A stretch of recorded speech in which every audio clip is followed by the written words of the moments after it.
kesehatan. Kesehatan apa? Kesehatan mengenai gigi dan mulut. Pada hari ini kita akan berbicara langsung dengan pakarnya, pakar dari kesehatan gigi dan mulut, yaitu Dokter Gigi Rahma. Hai dok. Selamat siang, Siang. sahabat pembelajar. Selamat siang, sahabat pembelajar. Selamat siang. Sehat kan ya? Sehat dokter. Dokter gimana? Alhamdulillah baik. Bagaimana sahabat pembelajar? Semoga semuanya juga dalam kondisi sehat walafiat. Lahir dan batin. Amin. Oke dokter, mengenai kesehatan gigi dan mulut. Sebenarnya gigi dan mulut itu apa sih dok? Kesehatan gigi dan mulut itu sebenarnya seperti apa? Kalau berbicara tentang kesehatan gigi dan mulut, sebetulnya kalau mau disebut gigi dan mulut itu adalah cermin kesehatan tubuh secara keseluruhan. Oke. Kenapa?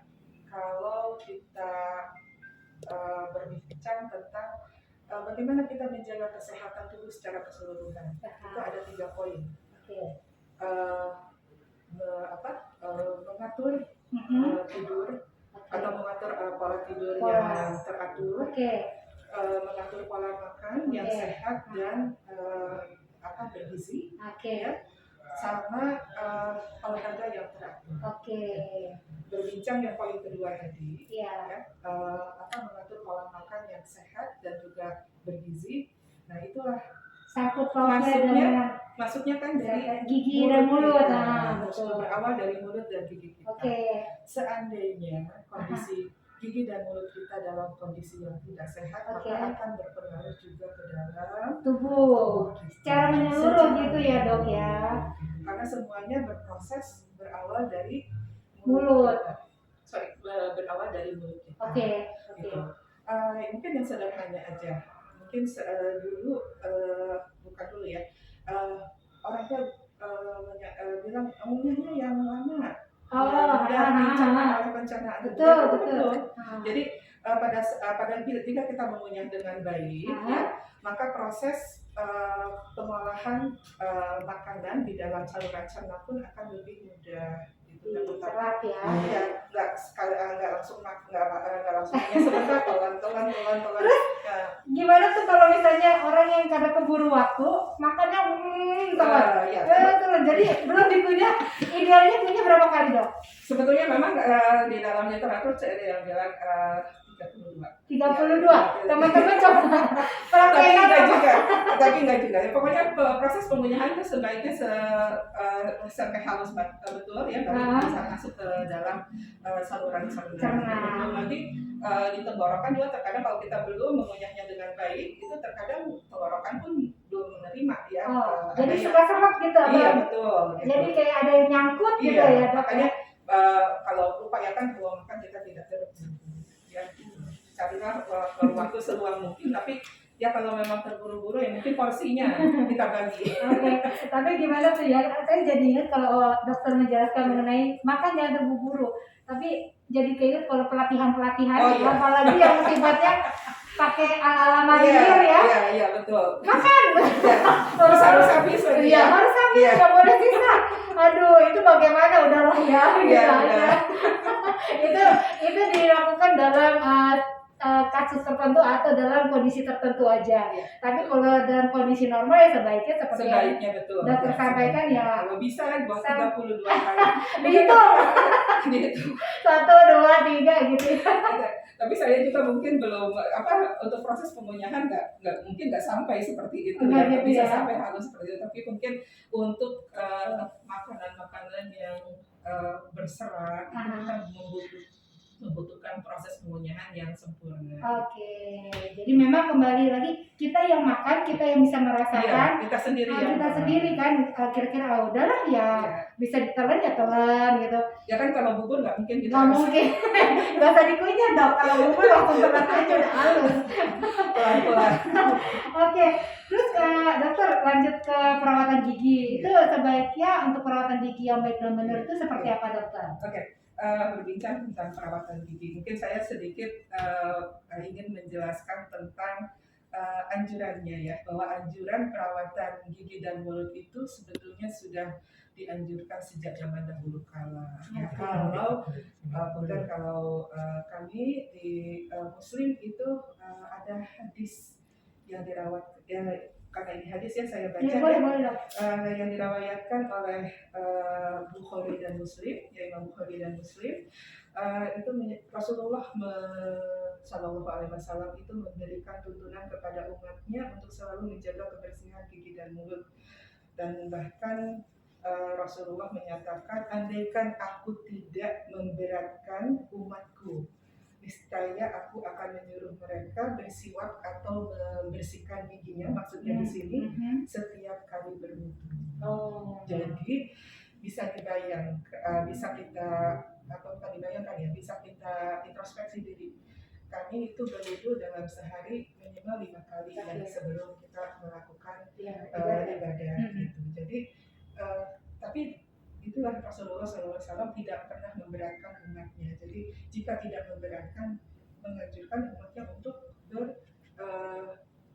membersihkan gigi dan mulutnya sebelum berwudu. Jadi yang saya ambil di sini garis besarnya adalah bahwa anjuran itu sudah ada sejak dahulu kala ya, untuk menjaga kebersihan gigi dan mulut. Itu yang pertama. Tadi yang berhubungan dengan perawatan gigi yang baik. Ya, perawatan gigi yang baik dan benar. Tadi yang tentang ini bahwa cermin kesehatan tubuh, bahwa gigi dan mulut itu sepaket itu adalah cermin kesehatan gigi dan mulut. Mbak Dia suka baca novel? Dulu nggak terlalu banget, komik sekali. Buku apalagi ini kalau agak berat nih, buku tentang sejarah. agak berat ya. Kemudian kalau nonton, suka. genrenya yang seperti apa? Settingnya yang tahun berapa? Ya. Kalau setting abad lalu pernah kan? Pernah, tapi agak boring ya. Agak boring ya. Kalau yang bersetting sejarah boring gitu pasti. Boring banget. Oke, ini sangkut pautnya ke arah sini. Jadi kalau kita apakah itu membaca, tapi memang faktanya seperti itu, bahwa masa perbudakan kulit hitam di benua Amerika ya, abad 16 hingga 18 ya, bahwa pada saat seorang entah itu saudagar atau tuan tanah ya akan memilih seorang budaknya untuk dijadikan budak mereka, itu selain fisiknya yang kuat, yang kekar, mereka disuruh membuka mulut. Oh gitu. Ya. Boleh dilihat-lihat. Itu ada referensi. Setiap mereka memilih budak untuk mereka ambil, itu disuruh membuka gigi dan mulutnya. Jadi pada saat itu mereka sudah berpikiran bahwa gigi itu adalah sumber dari kesehatan tubuh secara keseluruhan. Jadi bukan kali ini aja, bukan baru abad 19. Jadi sebelumnya pun sudah sudah kayak seperti jadi pakem gitu ya. Jadi itu sejarahnya awal mula kesehatan gigi dan mulut itu diperhatikan. Awalnya sih ya. Jadi sejarahnya kali ya. Paling tidak saya mengambil poin-poin tertentu aja. Tapi kalau untuk perawatan itu mungkin ada lagi yang lebih, itu saya cuma yang mudahnya aja kita ambil. Jadi intinya kesehatan gigi dan mulut itu memang sudah diperhatikan dari zaman perbudakan di Amerika. Itu sebagai salah satu contoh ya teman-teman. Jadi jangan diabaikan yang namanya kesehatan gigi dan mulut, itu udah satu paket badan kita ya. Jadi kalau misalnya kita ada kece gitu ya dok, tapi ketika senyum giginya gering gitu kan. Ya makanya ini nanti pada saat kita berkenalan, maaf sebelum pandemi mungkin kita lihat kan senyumnya. Iya. Kalau sekarang tanya dulu. Senyum mencerminkan keramahan seseorang. Dari senyumnya juga kita bisa melihat bahwa orang itu tulus apa enggak sih gitu, tersenyum gitu. Nah, walaupun orang itu tulus, tapi begitu lihat sini ada sesuatu yang mengganggu di geli-geli langsung ke betul. seperti seperti itu. Jadi ada pertanyaan Mbak Lia tentang perawatan gigi yang baik dan benar itu seperti apa sih? Jadi yang paling anjuran yang paling pertama adalah menyikat gigi. Ya. Itu paling basic ya, dokter ya. Menyikat gigi sehari 2 kali. Pagi sesudah sarapan, Ya. malam Sebelum tidur. Itu minimal atau boleh lebih dari 2, dokter? Minimal 2 ya. Jadi misalnya habis makan siang kita rasanya risih gitu ya. Pengen sikat gigi enggak sih? Oh gitu. Atau pada saat kita mandi sore, karena misalnya di antara sesudah makan siang dan menjelang sore kita ada break, mungkin makan sesuatu cemilan gitu. Nah, sehingga pada saat sore kita ingin mandi dan ingin membersihkan gigi, enggak silakan. Gitu. Sama seperti tadi yang saya sampaikan di saat pertama tentang mengikuti hadis yang disampaikan oleh Rasulullah, ingin membersihkan gigi setiap saat berwudu, enggak silakan. Tapi yang minimal kita melakukan sikat gigi itu 2 kali dalam sehari di waktu yang utama, yaitu pagi sesudah sarapan dan malam menjelang tidur. Dan itu sudah ketetapan internasional ya, Sudah kesepakatan internasional. Terus mungkin ada yang tanya, kenapa sih diambilnya waktu pagi sesudah sarapan dan malam sebelum tidur? Apa nggak boleh nih kita milih hari? Misalnya nanti saya maunya habis siang sama nanti sore gitu, atau saya mau pengen pagi aja sama sore gitu. Iya. Malamnya nggak usah gitu, malamnya nggak usah. Ada juga, iya 2 kalinya kapan? Mandi pagi sama mandi sore. Itu belum benar itunya cara waktu penyikatan giginya. Jadi kalau misalnya bagi siapapun yang sikat gigi 2 kali sih dijalani, tapi ketika mandi pagi dan mandi sore, malam tidak. Malam tidak itu kurang benar ya dok ya, kurang tepat. Iya, kurang tepat. Jadi yang tepat adalah pagi sesudah sarapan dan malam sebelum tidur. Nah, kenapa diambil waktu tersebut? Karena kita sesudah sarapan, kemudian kita untuk anak-anak belajar, ya, untuk yang dewasa melakukan pekerjaan. Ya. Sampai kita ke makan siang kita punya waktu berapa? Kita paling sarapan rata-rata orang jam berapa maksud saya?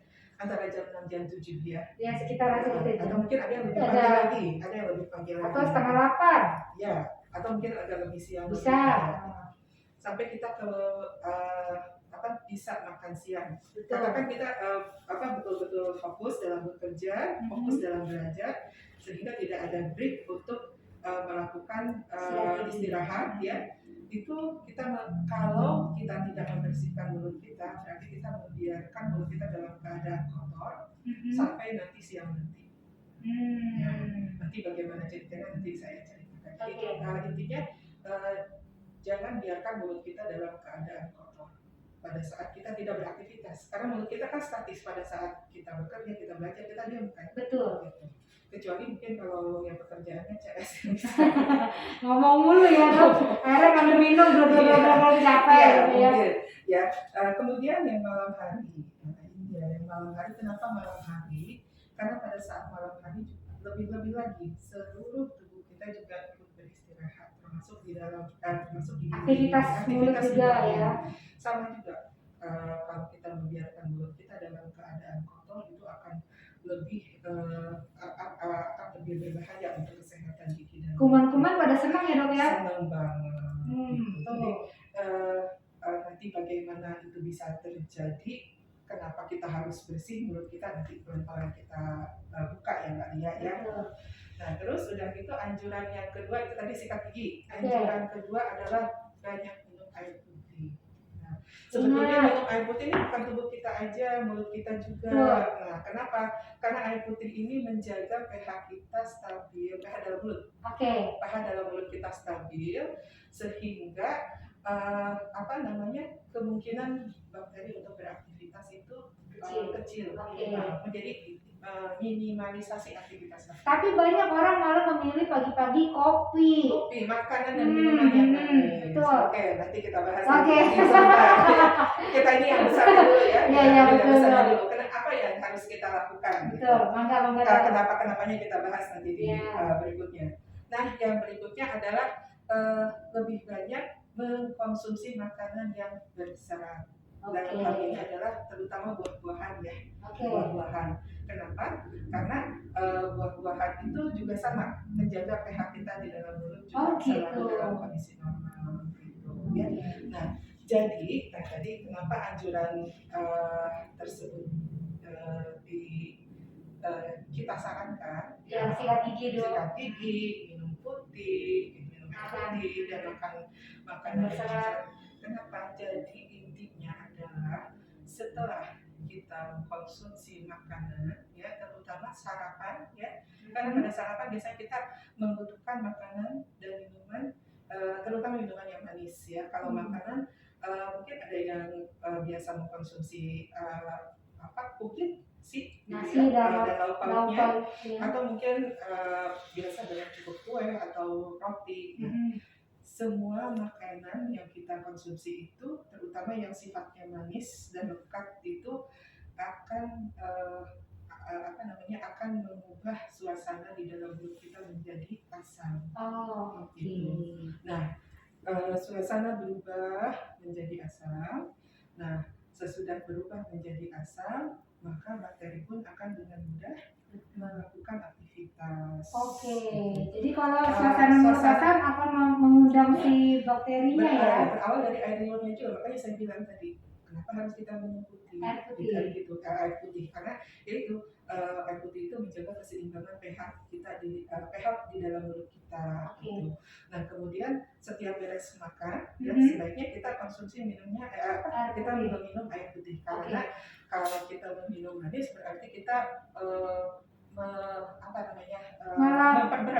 memperberat ya. Jadi double gitu istilahnya ya di dalam mulut kita. pH di dalam mulut kita menjadi lebih asam. Nah, jadi berawal dari makanan, kemudian suasana mulut menjadi asam, bakteri selalu ada di dalam mulut kita, Mbak Lia. Ya, baik bakteri yang patogen atau yang jahat atau maupun bakteri yang baik.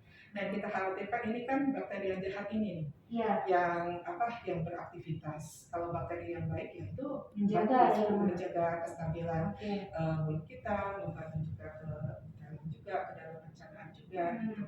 Jadi kalau bakteri jahat ini, nah dengan suasana asam itu juga email di dalam lapisan paling luar gigi kita ini mana tuh yang namanya email? Ini dok. Lapisan paling luar gigi ini yang berwarna putih ya. Ya betul, yang berwarna putih itu adalah email. Nah, kalau sudah ada suasana menjadi asam, maka email itu akan mengalami pelunakan sebetulnya. Yang putih ini ya akan menjadi lapisan luar dari gigi kita akan mengalami proses pelunakan. Nah, kalau sudah melunak, maka dengan mudahnya bakteri akan beraktivitas melakukan si bakteri jahat ini kemudian akan terbentuk juga plak itu adalah sisa-sisa makanan yang halus hasil kemunyahan dan berisi tentu saja juga berisi bakteri, itu mudah melekat di permukaan gigi, apalagi kalau kita lihat gigi-gigi ini ya, gigi-gigi geraham itu adalah gigi-gigi yang penuh anatominya tuh memang berlekuk-lekuk, banyak tonjolan, karena memang fungsinya itu sebagai untuk mengunyah, untuk gigi pengunyah. Jadi dari anatominya saja dia sudah berpotensi untuk menjadi lekatan sisa-sisa makanan. Gitu. Jadi kalau kita tidak bersihkan, bisa dibayangkan kita berarti seperti membuat bom waktu ya. Gitu. Sebetulnya kalau terbentuknya plak itu sih sebentar waktunya, hanya beberapa dalam kurun waktu beberapa. Cuma untuk menimbulkan kurun waktunya nggak lama, mungkin sekitar beberapa jam sesudah kita makan terbentuk plak. Ya. Jadi memang sebaiknya kalau habis makan itu yang tadi dokter anjurkan untuk minum air putih, itu minumnya cukup minum atau kalau kumur-kumur dengan air putih lebih baik lagi dok? Kayak gimana? Jadi sebaiknya sesudah makan kita minum air putih, kemudian dikumur lagi dengan air putih. Gitu. Jadi atau dengan air biasa cukup ya, misalnya air dari keran gitu. Kita Kalau kumur-kumur artinya ya. selain dari proses penyikatan ya, proses penyikatan yang boleh dibilang wajib kita lakukan itu, akhirnya kita sesudah misalnya break kita makan, ya waktu istirahat kita makan, kita ada sesuatu yang masuk, usahakan kita minum putih dan berkumur-kumur. Paling tidak itu kita membantu untuk meminimalisasikan.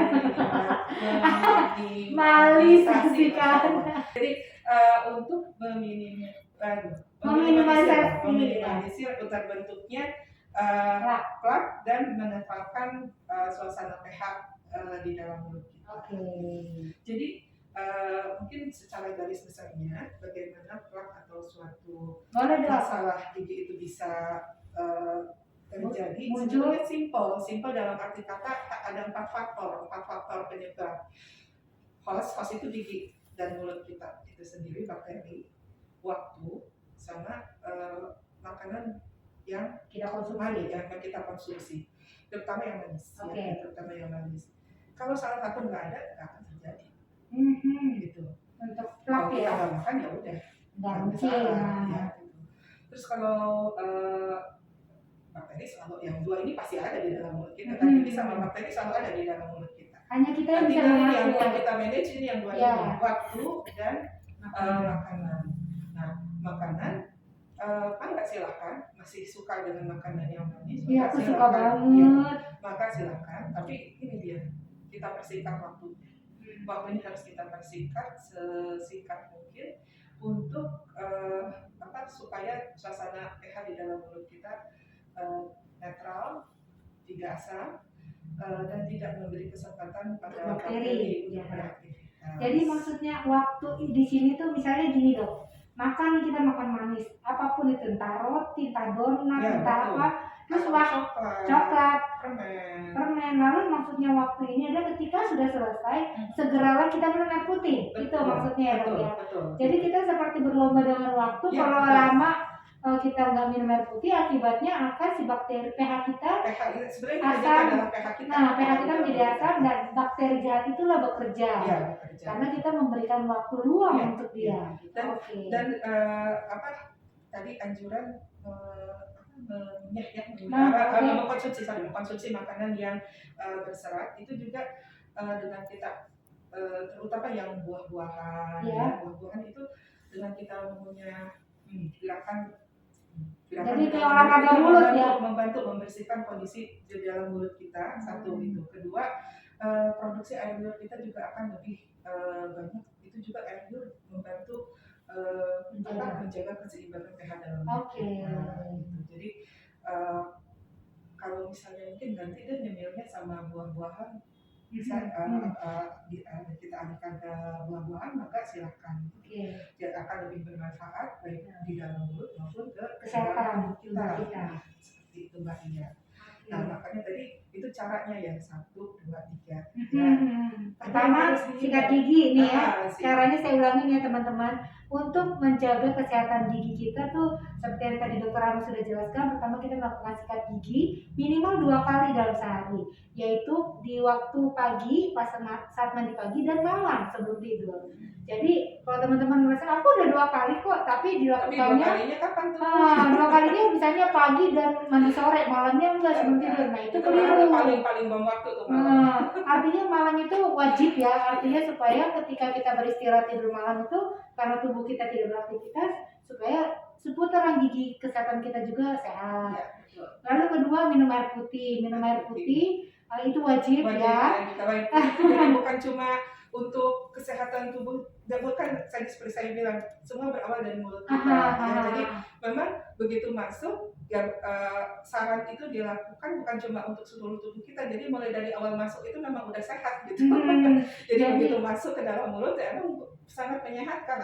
Karena ini apa yang masuk ke mulut kita itu berpengaruh atas kesehatan tubuh kita ya, gitu ya dok ya. Jadi memang air putih itu wajib ya, penting banget. Kalau mungkin ada yang suka ngopi, suka teh misalnya, tapi tetap yang namanya air putih. Sehabis itu air putih. Itu kita harus mengkat waktunya. Ya harus kita persingkat waktunya supaya tidak berlama-lama pH-nya turun. Nah, Kalau itu. lama-lama maka pH-nya akan turun. Nah, itu yang, ya. yang simpel sekali seperti itu. Jadi ada 4 faktor penyebab terbentuknya plak dan mengapa bisa menimbulkan masalah di dalam mulut kita ini sebetulnya biangnya ini.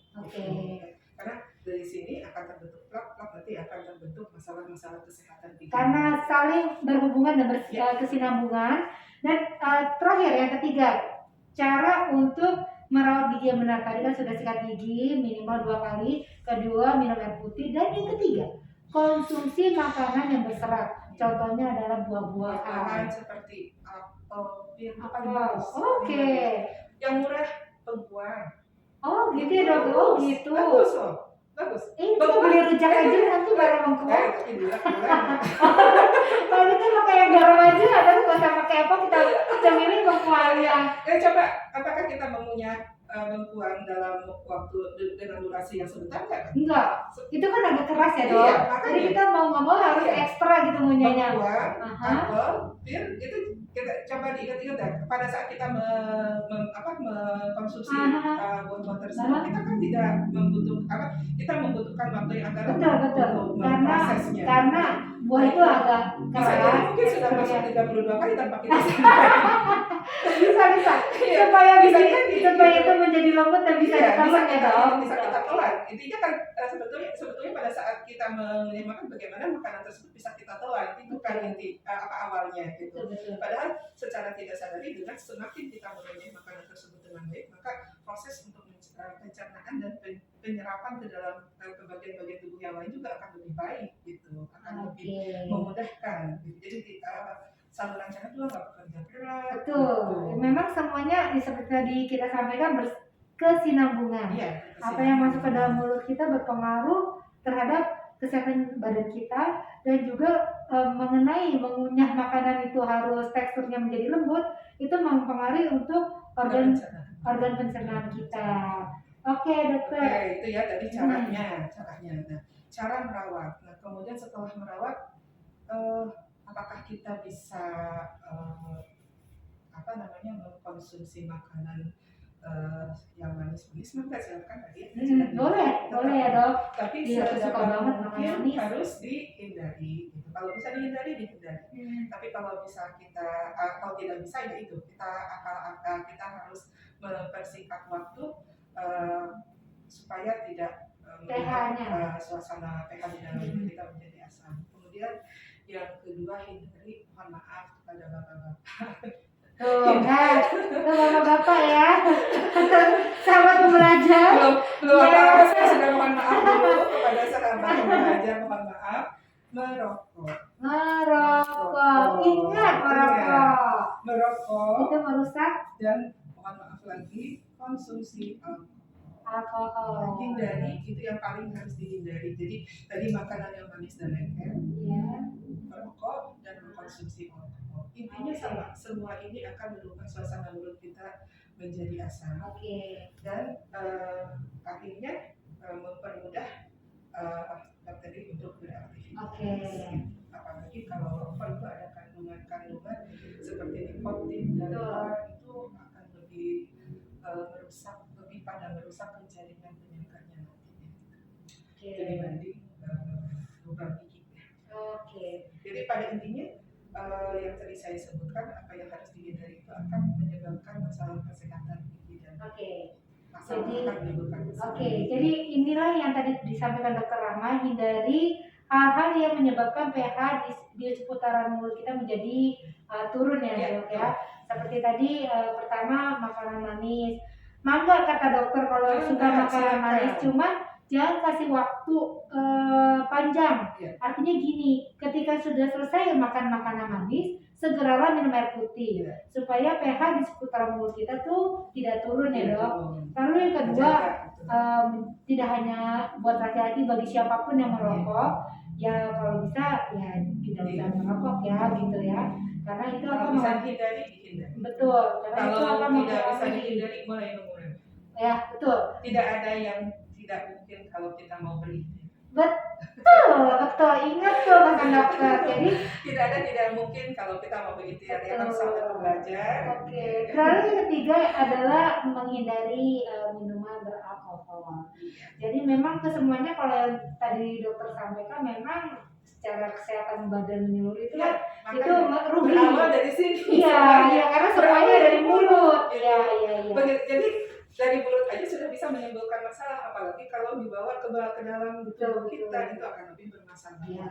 Mungkin yang dirasakannya tidak langsung ya dok? Iya, memang ya semuanya yang manis, proses ya. punten, alkohol mungkin kesenangan sesaat ya. Kalau untuk jangka waktu yang panjang itu banyak masalah yang akan ditimbulkan. Nantinya seperti ini. Masalah kesehatannya akan terutama. Betul. Oke. Terus ada kalau tadi dokter sudah sampaikan mengenai apa yang harus dihindari untuk tetap menjaga kesehatan mulut dan apa yang harus dilakukan untuk menjaga kesehatan mulut sudah disampaikan oleh dokter. Kalau misalkan muncul permasalahan baru nih dok, seputaran gigi, katakan giginya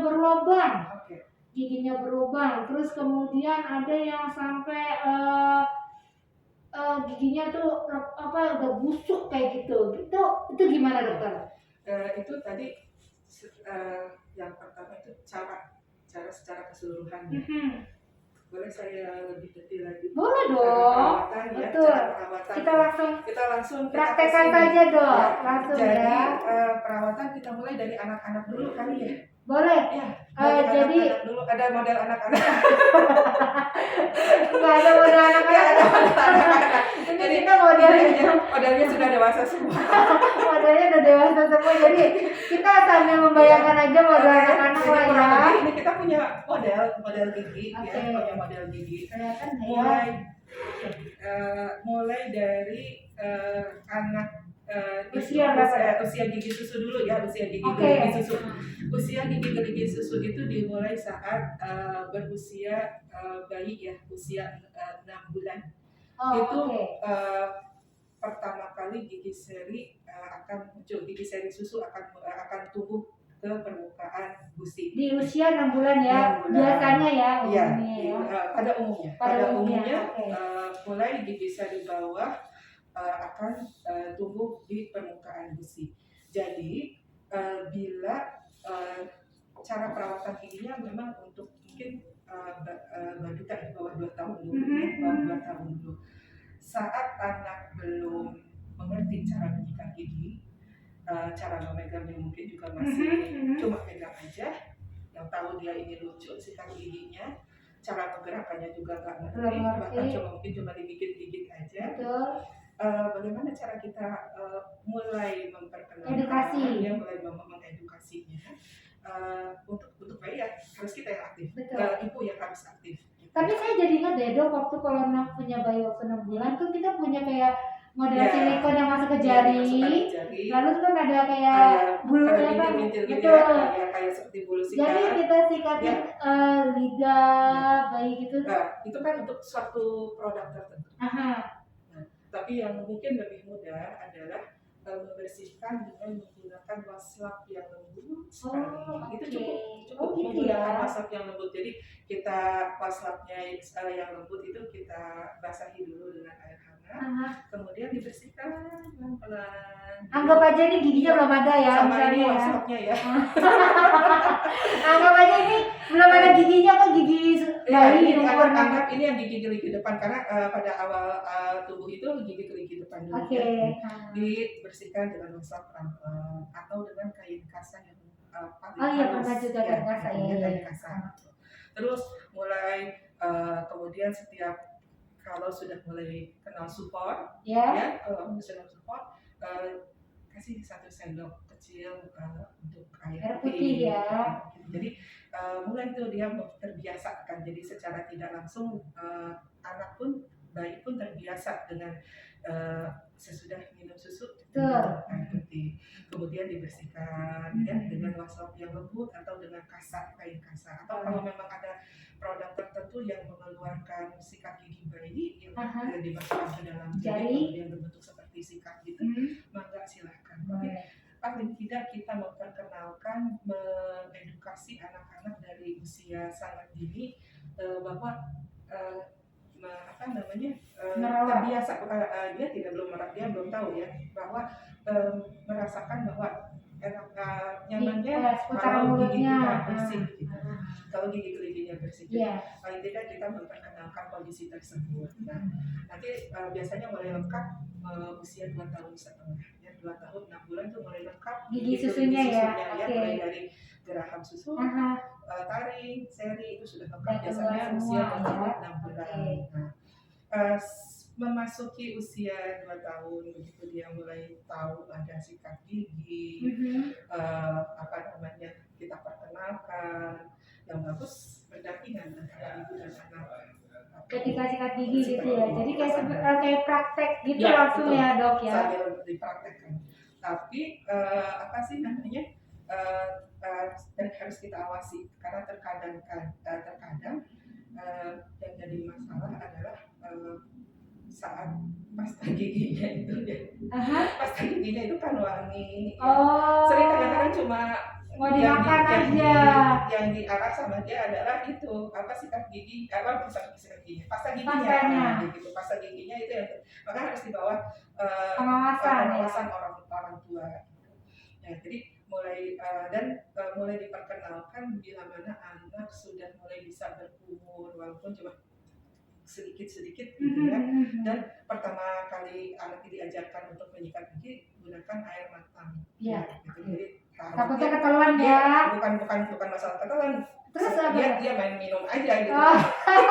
Karena dia kalau ada di dalam gelas dia minum aja. Betul. Jadi itu yang pertama. Nah yang kedua adalah menggunakan sikat gigi, ya udah kita harus bersamaan awalnya ya. Kemudian mulai dilepas, tapi tetap kita perhatikan caranya menyikat gigi. Sudah kalau memberikan standar pada anak untuk menyikat gigi dengan baik dan benar mungkin belum bisa ya, karena itu kalau buat saya sudah bersyukur anak mau menyikat gigi aja udah syukur. Karena tidak sedikit cerita dari orang tua bahwa susah diajak sikat giginya, nggak mau, malas gitu. Karena untuk membiasakan anak melakukan sesuatu yang baik itu memang butuh perjuangan. Betul. Jadi diantaranya juga sama. Jadi para orang tua jangan nyerah ya. Kemudian pilihkanlah bulu sikat yang halus.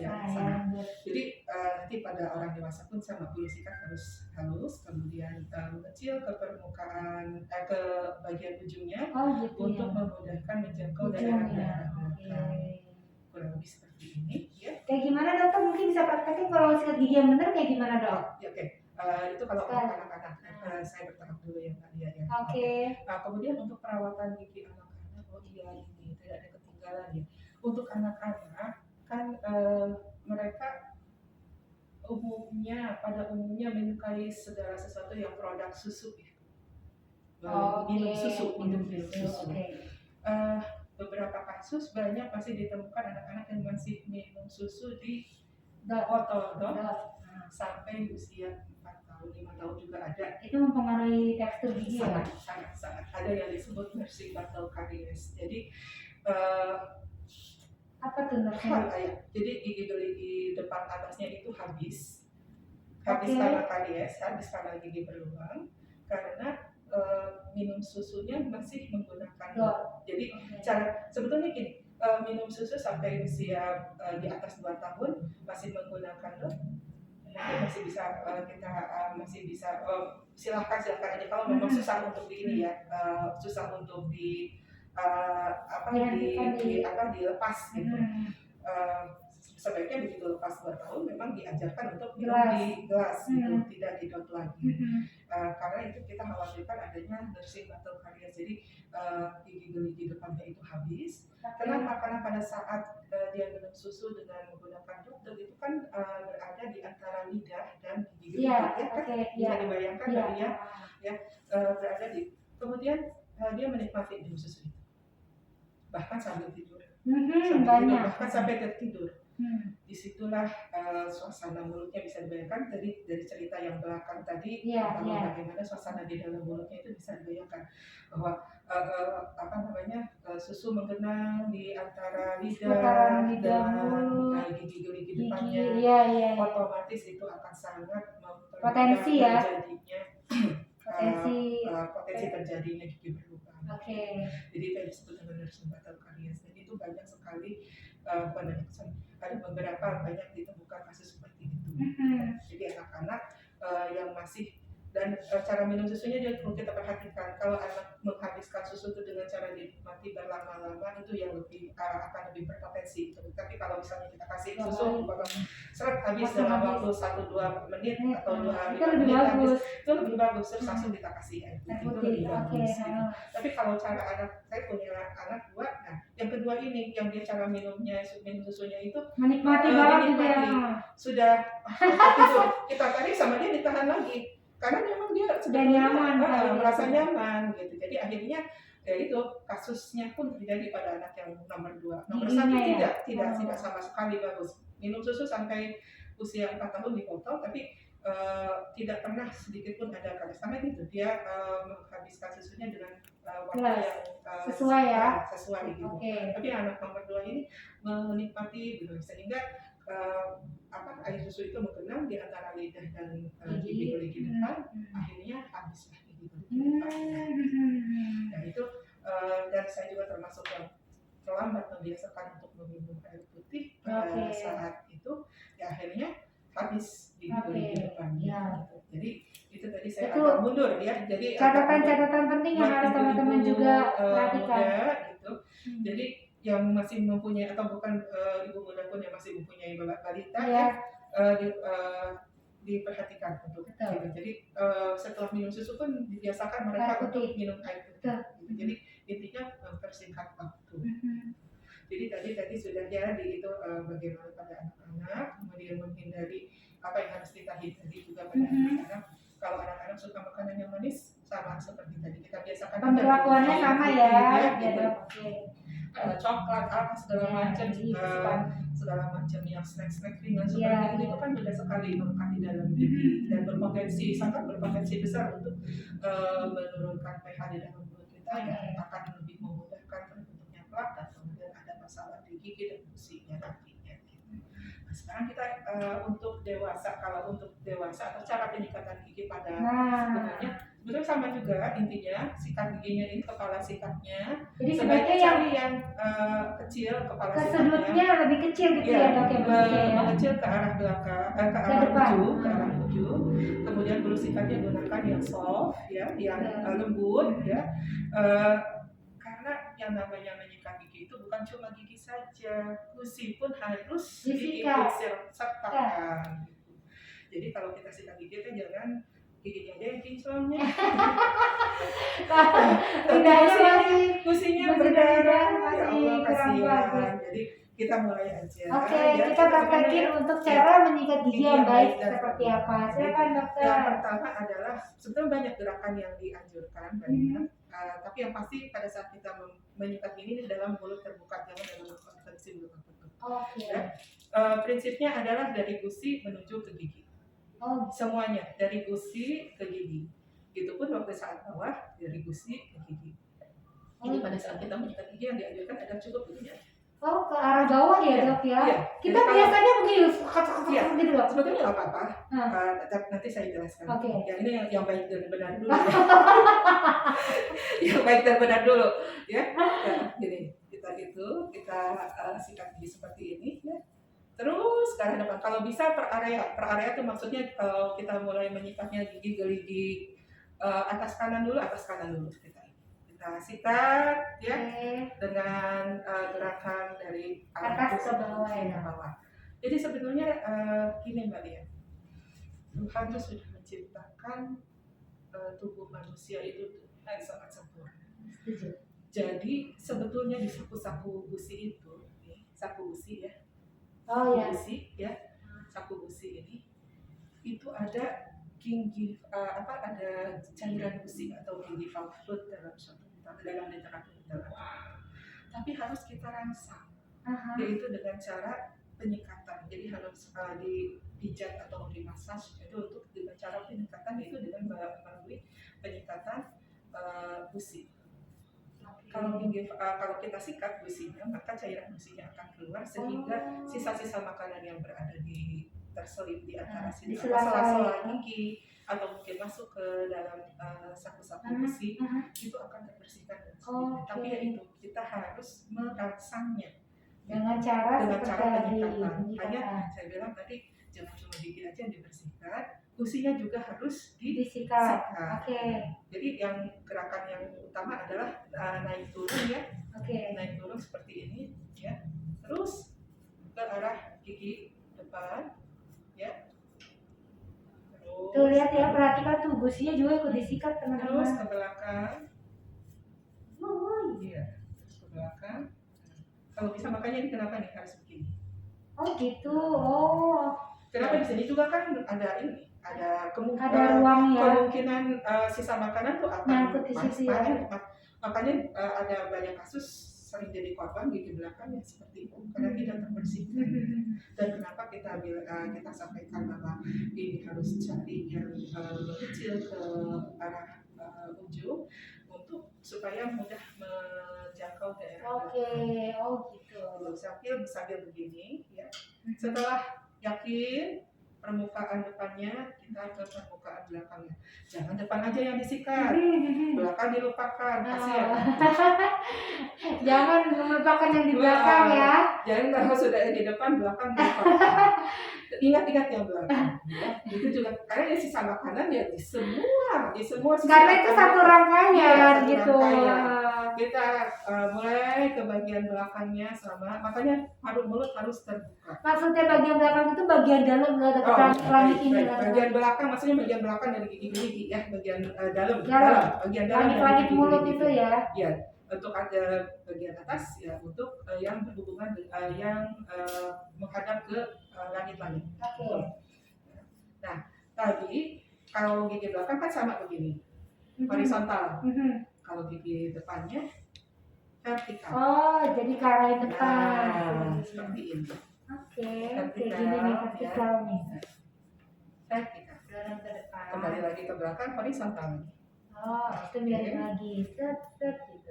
Setelah selesai permukaan ininya, baru permukaan bidang kunyahnya. Bawahnya. Bidang kunyahnya jangan lupa. Ini daerah tadi seperti ini kalau sikat gigi kayak begini durasinya berapa lama, Dok? Kurang lebih 2 menit. Bisa kurang tuh lebih 2 menit. Kalau mau lebih juga nggak apa-apa. Kayaknya kurang kencang, mau lama 5 menit silakan. Enggak, silakan. Kalau mau lebih kurang yakin mau ditambah lagi waktunya, enggak silakan. Gitu. Kurang lebih 2 menit. Ini karena kita sambil ngobrol, ya sepertinya lama ya. Jadi kalau nanti sudah dipraktekkan kurang lebih 2 menit. Silakan teman-teman praktekkan nanti untuk pas malam atau nanti habis makan siang boleh. Mau dipraktekkan. Jadi karena kita sambil ngobrol ini, sepertinya lama ya. Padahal insya Allah sih cuma 2 menit dan insya Allah kita sudah melakukan cara penyikatan yang baik dan benar akan terhindar dari segala macam. Ya, insya Allah. Namanya juga ikhtiar ya. Betul. Ya. Dan kemudian permukaan ini, permukaan bidang kunyah. Oke, kita sikat dengan tadi sudah garis atas. Sekarang bagian bawah gimana? Yang bagian bawah sama prinsipnya dari gusi menuju ke gigi sama. Kalau gigi bawah berarti dari bawah ke atas gitu ya. Terus sama dari belakang ke depan. Jangan gini-gini baru ke belakang. Gitu. Ada bukan jangan seperti itu. Tapi maksudnya memang harus dari belakang dulu diurut ya Oke, sama seperti penyikat dari gigi atas ya perlakuannya bagian belakang, kemudian bagian depannya juga sama vertikal. Jadi sikat giginya nih kalau bagian bawah begini tuh buat depannya. Jangan lupa bidang kunyahnya kita bersihkan. Kalau untuk anak-anak, kalau menurut saya dia sudah mau mengenal waktu sikat gigi yang baik itu yang dianjurkan aja itu sudah baik. Cara penyikatan giginya seperti apa itu bisa pelan-pelan. Jadi nggak usah kasih standar yang tinggi dulu. Dia sudah mau menyikat gigi pertama itu udah baik. Kemudian waktunya ya, Ya. yang tadi cara menyikat giginya itu waktu menyikat giginya pagi sesudah sarapan Dan sampai malam malamnya jalan sebelum tidur itu sudah sangat baik. Plus lagi dengan tadi banyak makan Iya, buah, oke. minum Cara putih, perawatan iya, dan cara gitu. untuk menghindari Iya, itu itu sudah sangat bagus. baik ya kayak. Jadi itu cara perawatan giginya. Kalau ini giginya udah berlubang sih, Bang? Iya, ini sebetulnya ada itu sebetulnya ada model ini cuma karena Giginya mohon maaf karena giginya ada kebanyakan yang suka makan manis. mempermainkan suka ada yang mempermainkan Oke. gigi juga. Akhirnya ini sebetulnya memberikan contoh ini kalau ini gigi yang Gitu. yang sudah Busuk ya? Iya, contohnya di sini ada gigi yang karinya sudah berlubang. Di sini adalah gigi kalau yang normal seperti apa. Kalau gigi sudah ada keres kayak begini, Dok, itu berpotensi bikin giginya berantakan nggak nanti, Dok? Maksudnya gimana? Kan udah ada sudah gigi berlubang. udah nggak ada ompong gitu. Sudah Itu ompong. berpotensi membuat giginya akan berantakan nggak? Ya, oke, nanti. Oke. Ini Saya terlalu semangat. terlalu semangat. Ini karena ini masih ada lagi. Oke. Nah, tadi kan Mbak Lia bilang, saya biasanya maju mundur Oh iya, aja. gini Ya, nih. maju mundur. Oh, Ya. itu. Cara Ada cepat, lagi cara gerakan cepat. juga. Ya, ada juga yang gerakan dianjurkan berputar seperti ini. Oke. Berputar ya. Tapi tetap ya, Dok, masing-masing jalur ya, maksudnya gigi atas dulu gitu ya. ya. Seperti itu. Ada juga yang berputar. Intinya kalau sikat gigi kita mulutnya harus terbuka. Terbuka gitu. Nah, kemudian kalau ini sebetulnya yang memang pada umumnya dilakukan adalah menyikat giginya tuh seperti ini. Iya, betul. Nah, cuma pada umumnya bukan sikat giginya tuh tegak lurus seperti ini. Tegak lurus seperti ini sehingga gusi tidak terikut sertakan. Kalau mau gerakan maju mundur ininya harus miring supaya si gusi terikut sertakan. Gitu. Karena tujuan kita adalah ini nih, saku-saku gusi ikut terbersihkan. Tadi seperti saya cerita, ini si gusi itu ikut termasaj, gitu, ikut diurut supaya keluar cairan gusinya. Tujuannya itu. Jadi kalau memang mau kagok ya gerakan kayak begini atau gerakan berputar, karena nggak biasa perbaiki dengan cara meletakkan bulu sikatnya miring seperti ini. Miring seperti ini. Itu tujuan utamanya adalah bahwa sikat gigi itu harus melibatkan gusi dan gigi-giginya. Nah, sudah selesai penyikatan, ya, buka mulut yang lebar, lidah bersihkan. Karena lidah kita kan terdiri dari papil-papil, ada tonjolan-tonjolannya ya. Ada disebutnya papil dalam bahasa. Papil. Ada papil-papil. Itu kita bersihkan. Jadi lidah itu harus dibersihkan. Itu juga akan memudahkan sisa makanan yang halus itu mudah tersimpan di situ. Ya jadi tempat sisa-sisa makanan itu. Otomatis kalau sudah kotor bakteri bekerja. Jadi lidah, kemudian juga itu biasanya ada yang menggunakan tongue scraper atau pembersih lidah, ada bentuknya seperti segi begitu bentuknya. Tapi dengan sikat gigi juga sudah cukup. Jadi lidahnya diulurkan, disikat pelan-pelan. Jadi seperti itu. Jadi lidah tetap harus disikat, teman-temannya itu terakhir ya. Jadi itu cara penyikatan giginya Mbak Lia. Dokter. Cara penyikatan gigi yang baik dan benar seperti itu. Libatkan gusi. Jangan cuma giginya saja yang dibersihkan, karena Tuhan itu sudah menciptakan tubuh kita dengan baik, tapi kita harus ada ilmunya juga ya untuk ini ya, untuk jadi alhamdulillah saya bisa memberikan ilmu lah gitu ya. Jadi bukan untuk membuli tapi untuk membuka cakrawala pandang. Betul. Cakrawala pandang bahwa sebetulnya kalau kita mau merawatnya, semua bisa berfungsi dengan baik. Ya, kita tahu cara merawatnya, maka akan berfungsi dengan baik. Itu cara perawatannya, Mbak Nia. Kemudian tadi udah ya, yang terakhir kalau sudah sikat gigi udah baik. Kemudian waktunya sudah baik, sudah mengkonsumsi makanan yang seperti tadi saya sebutkan, minum air putih, sudah menghindari atau sudah mengurangi rokok, juga minuman beralkohol. Kontrol setiap 6 bulan sekali. Kontrol 6 bulan sekali paling tidak. tidak untuk melihat kondisi gigi kita ada lubang gigi baru atau tidak, ada karang gigi atau tidak. Karena yang namanya lubang ya tetap harus dilakukan penanganan. Kalau karang gigi ya harus dibersihkan supaya tidak semakin tebal. Kalau sedikit pun juga akan yang namanya karang gigi juga ada bakterinya. Jadi mau nggak mau harus dibersihkan, karena kalau kita biarkan seperti saya sampaikan tadi dari awal, kita menyimpan bom waktu. Suatu waktu akan menimbulkan keluhan dan akan menimbulkan masalah kesehatan gigi tadi. Baik. Ya. Jadi Oh teman-teman. ya, sorry. Ada lagi tambahan, saya pas melihat ini baru ingat. Nah, oke. Ini ada benang gigi. Itu benang gigi. Benang gigi. Ada yang sudah di apa namanya? Kelihatan tidak? Sudah di apa? Gimana? Nah, ada yang sudah diletakkan dalam satu alat ada seperti ini. Ini seperti tusuk gigi ya, Dok ya? Tapi kita tidak menganjurkan untuk tusuk gigi. Gitu. Kita lebih menganjurkan untuk flossing atau penggunaan benang gigi. Jadi ini benang gigi, benang gigi. Ya. Jadi ini kita membersihkan daerah yang sela-selanya. Ya. Kita pergunakan. Nah, ini kalau yang sudah dibantu dengan suatu alat, ya. Ada juga yang biasa tanpa biasa ini tanpa menggunakan pembantu ya, tanpa menggunakan media pembantu. Ini kalau yang biasa seperti ini kita harus agak panjang motongnya, mengambilnya harus panjang. Itu benang teman-teman ya, yang dikeluarkan dokter. Ini benang gigi, kurang lebih 30 cm ada, kurang lebih ya, kurang lebih kita potong. Kemudian kita gimana cara pakai? Ya, makanya saya kasih tunjuk. Saya kasih caranya ini, kita seperti ini supaya dia kemudian seperti ini. Anggapkan itu gigi langsung di mulut kita tuh.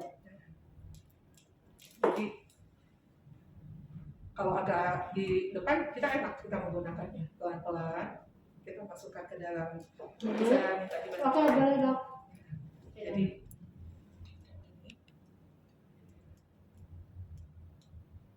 Jadi biasa ini bisa sampai ke sini. Ini bisa sampai masuk ke sini. Bisa ke arah sini. Ini membantu membersihkan sisa-sisa yang tidak. Saya suka ada tuh orang makan tuh suka nyangkut gitu kan, Dok ya, udah kumur-kumur nggak juga bisa. Saya mencoba untuk mencari di literatur atau jurnal tidak ada satupun yang menganjurkan untuk menggunakan tusuk gigi. Jadi lebih pada flossing atau penggunaan benang gigi. Oke. Jadi kalau mau lebih bersih lagi, mau lebih yakin lagi bahwa kita sudah melakukan pembersihan gigi yang baik dan benar, dibantu lagi dengan flossing seperti ini. Ya. Tapi kalau tidak pun, asal prinsipnya seperti tadi, cara pembersihan giginya, insya Allah sih aman ya. Karena yang namanya flossing ini kan kadang kita nggak perlu waktu atau untuk apa sih benang gigi. Tapi kurang lebih saya perkenalkan bahwa seperti inilah benang gigi.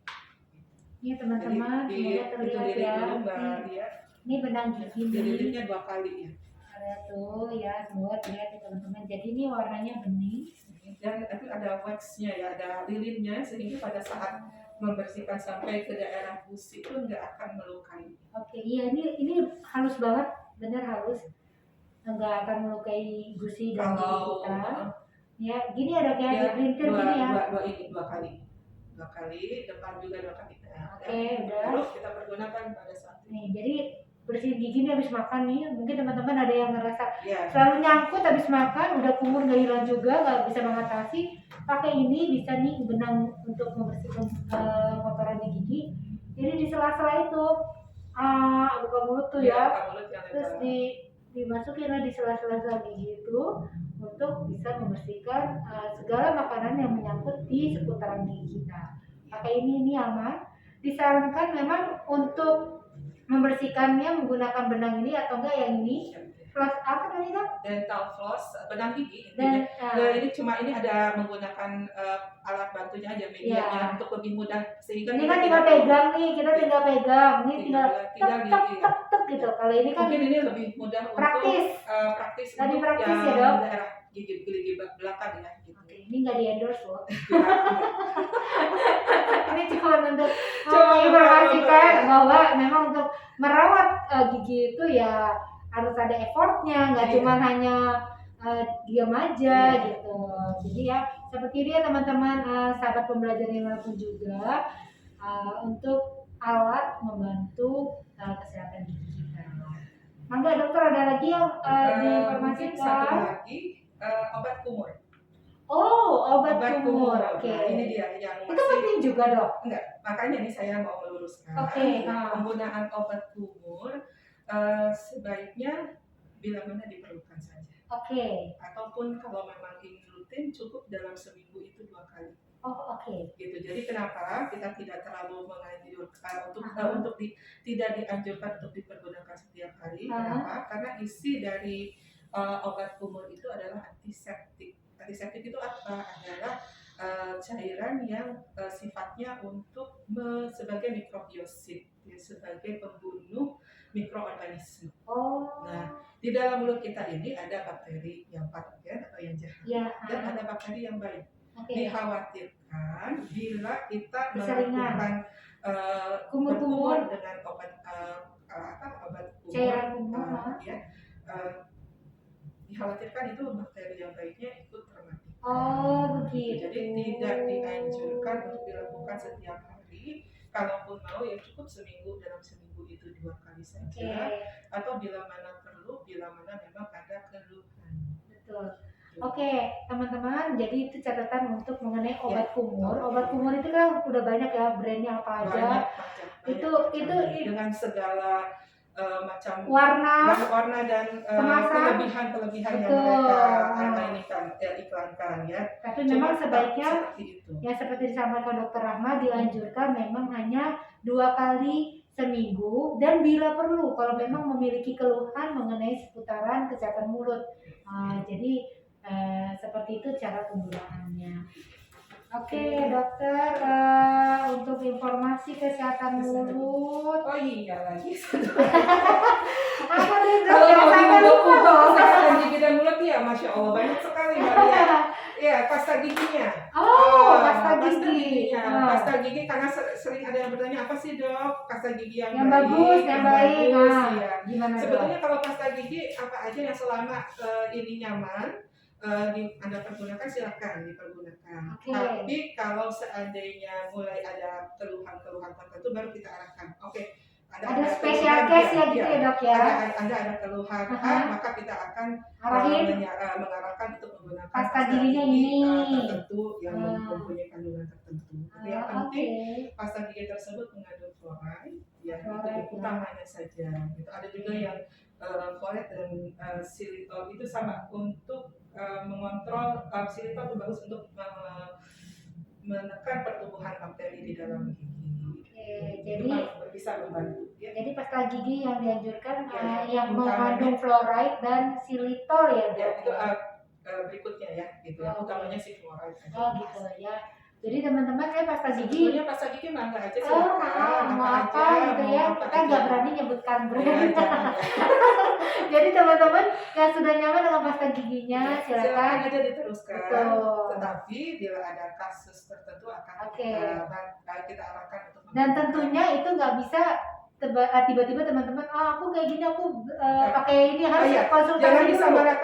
Disamaratakan. Aku kemarin pakai merek ini gitu. Jangan disamaratakan. Karena beda kasus ya. Belum tentu beda kasus orang yang Anda rasakan dialami. Ya benar. Jadi teman-teman kembali lagi kalau memiliki keluhan mengenai seputaran mulut, sebaiknya konsultasi dan periksa ke dokter gigi. Baru kita bisa mengarahkan. Betul. Untuk menerima solusi dari permasalahan yang dihadapi oleh teman-teman tentang kesehatan gigi. Gitu. Oke. Ada lagi? Untuk sebetulnya untuk insya Allah sih untuk perawatan sudah tersampaikan ya. Jadi mungkin tadi Mbak Lia sebelum tadi saya nanti masih ada Oh iya. tadi banyak yang tertunda ya. Oh enggak, itu sih aku jadi ingat mengenai sariawan gitu kan, banyak kan. Sebelum sariawan tadi Mbak Lia kan tentang Apa ya, saya juga lupa. saking sering sama saya Iya ya. dipotong Apa ya? karena memang ya namanya kalau kita mengubuk-ubuk masalah kesehatan gigi dan mulut ini luar biasa, banyak Luas ya, Dok, luas ya. sekali. Makanya saya bilang ini sedikit cuma Tapi enggak sedikit kok informasi yang sudah dokter sampaikan tuh, itu basic yang mungkin dimana nggak semua orang tahu. Nggak, ya seperti contoh tadi tahu sikat gigi yang baik yang benar seperti apa. Terus mengenai memilih sikat gigi yang baik seperti apa. Itu mungkin orang hanya ke supermarket atau gimana beli sikat gigi ya ini aja udah. Ternyata sikat gigi yang baik dan benar itu disarankan adalah yang bentuknya mengecil ke depan nih seperti ini teman-teman ya. Untuk memudahkan. Jadi tujuannya adalah ini untuk memudahkan penyikatan daerah. Penyikatan gigi yang paling dalam gini tuh itu kena sama si sikat gigi ini. Itu maksudnya. Lalu untuk membersihkan gigi yang tadi tidak disarankan, tidak disarankan tusuk gigi yang biasa. Sebaiknya ini, seperti yang tadi sudah dipraktekkan. Dan juga mengenai pasta gigi. Dan itu saja tadi, kalau mungkin ada pertanyaan saya juga jadi lupa ya dok. Apa yang saya tanyakan?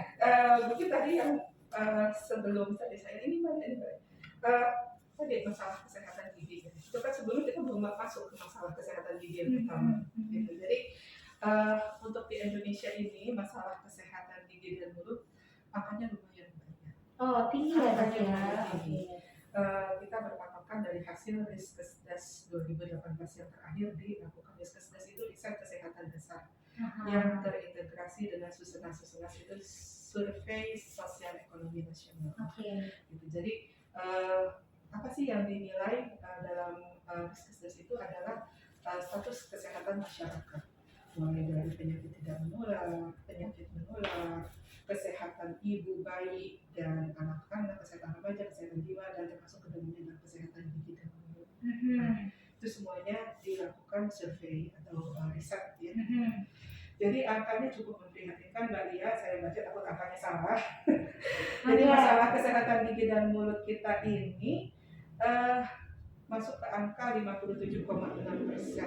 57,6%. Hampir setengahnya masyarakat Indonesia, hampir setengah masyarakat Indonesia itu memiliki masalah kesehatan gigi. Tinggi juga ya. Sangat tinggi sekali. Dan dari 57,6% itu 42,2% memilih mengobati sendiri.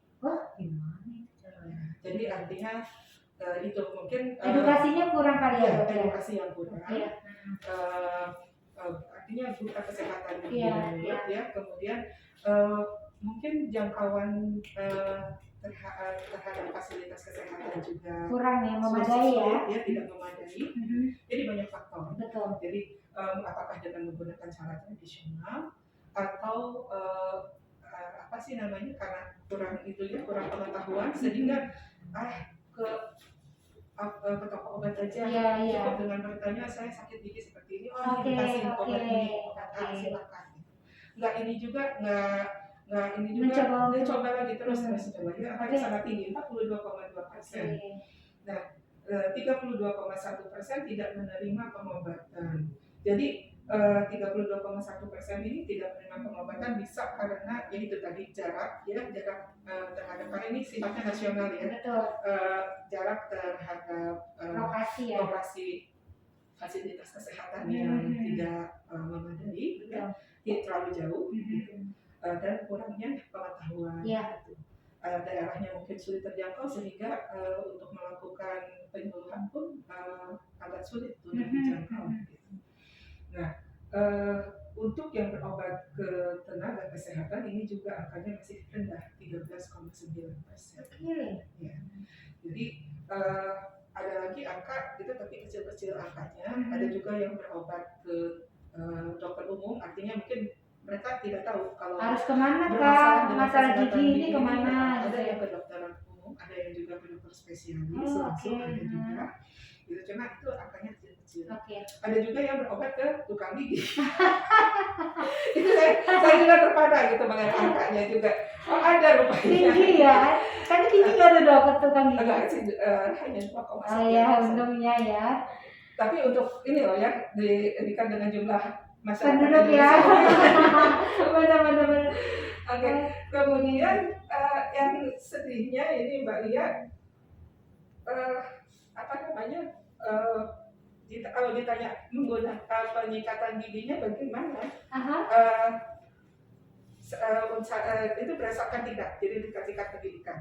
Kalau sampai tingkat sarjana, itu mereka lebih Mengerti ya. makanya saya melakukan penyikatan gigi. Hanya. Jadi Apa hanyanya semakin tinggi tingkat pendidikan ya mereka melakukan penyikatan gigi. Tapi hanya mana tadi angkanya? Yang melakukan penyikatan gigi dengan baik dan benar itu hanya 2,8%.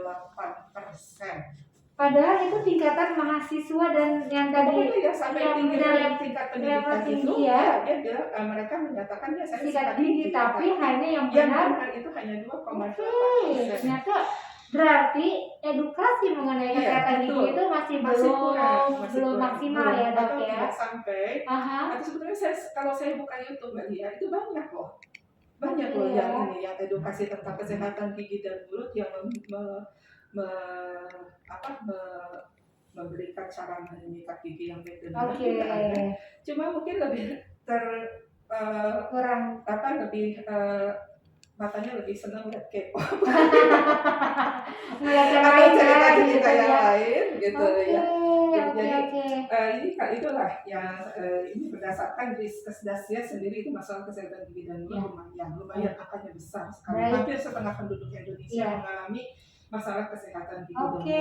Ini buat catatan penting loh. Kalau misalnya penduduk Indonesia aja dengan penjelasan dokter tadi sekian persen yang tidak pernah pengobatan gigi, tapi mungkin butuh juga kerjasama bagi semua pihak untuk bisa mengedukasi dimanapun mungkin yang mengerti bisa mengedukasi kepada lingkungannya yang lain gitu. Jadi mungkin kayak misalnya ada saya pernah dengar itu sampaikan. Jadi bukan hanya untuk diri sendiri. Coba lihat deh, saya pernah lihat misalnya pernah lihat itu di YouTube atau di Instagram juga banyak. Jadi intinya benar-benar harus kita saling mengingatkan dan edukasi. Betul, mengedukasi lingkungan kita dimanapun kita berada. Oke, dokter. Kemudian ini saya agak mau menyentil sedikit tentang tadi perilaku yang harus kita hindari ya, yang harus hindari. Ini termasuk ke dalam perilaku kesehatan. Tapi yang saya sebetulnya angkanya nggak terlalu besar, prevalensinya tidak terlalu tinggi, cuma dari batas umurnya. Ini mengkhawatirkan batas umurnya. Tadi saya sampaikan hindari merokok, hindari merokok. Tapi itu di situ hasil risetnya adalah prevalensi merokok. Usia berapa? 10. Usia 10 loh Mbak Lia. Astaga, 10 tahun udah tahu kok. Iya. Itu 29,3%. Kemudian yang minum beralkohol bisa sampai ini, saya itu bacanya. Itu juga sama usia 10 tahun. Mungkin karena ada beberapa daerah yang masih tradisi, saya kurang paham juga ya. Mungkin ada tradisi. Tapi ini tetap tidak merupakan tradisi yang tidak tepat ya. Tidak tepat. Iya, karena ini sama 10 tahun juga. Artinya memang rendah sih 3%. Tapi ini ada angka ini kan ada ini nilainya makanya tetap harus kita hindari. Baik seperti itu. Jadi untuk kemudian masalah-masalah kesehatan giginya itu kita mulai tadi semua berawal dari plak. Jadi saya sampaikan mulai dari ini ya, naiknya biar kelihatan. Setelah terbentuknya suatu plak, ya kan,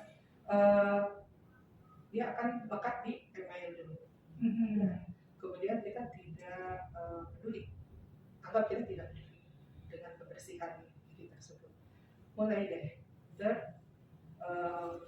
terbongkar email ini email terbongkar. Oh iya, email ini isinya banyak sekali mineral-mineral, sehingga dia sebetulnya adalah suatu jaringan keras gigi yang sangat kokoh. Tapi tetap ada kelemahannya. Kalau suasana menjadi asam, dia lunak dan ada bakteri, sudah jadi kompak. Jadi harus menjaga email ini ya. Email ini sangat penting sekali karena dia memang pelindung. Kemudian kalau tidak tertangani juga, tidak tertangani juga akan masuk ke sini, ke dentin, ke jaringan berikut, ke jaringan berikut. Sesudah jaringan berikut tidak juga tertangani, maka akan masuk ke jaringan pulpa. Oh ya, jaringan dentin ini adalah jaringan yang jaringan yang berongkak, sehingga kalau lubang gigi sudah memasuki jaringan yang kuning ini, jaringan dentin ini, mulai akan ada keluhan. Kalau terus kita abaikan, maka akan masuk ke jaringan pulpa. Jaringan pulpa ini kaya akan pembuluh darah, saraf, limfe. Nah, di sini luar biasa sakit. Jadi itulah kita harus menjaga kesehatan gigi kita. Kalau masih juga tidak, nih akan jadi begini.